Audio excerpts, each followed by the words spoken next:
قرآن میں خدا فرماتے ہیں کہ شوہر بیوی کا لباس ہے اور بیوی شوہر کا لباس ہے۔ اب اس کا مطلب کیا ہے؟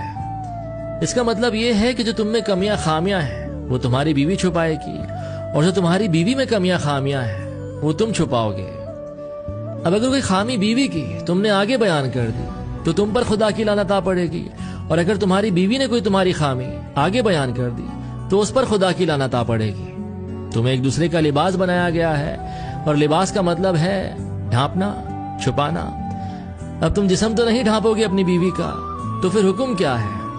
حکم یہ ہے کہ تم اس کے نقص، عیبز اور کمزوریاں ڈھانپو گے، اور یہ بھی تمہاری کمزوریاں ڈھانپے گی۔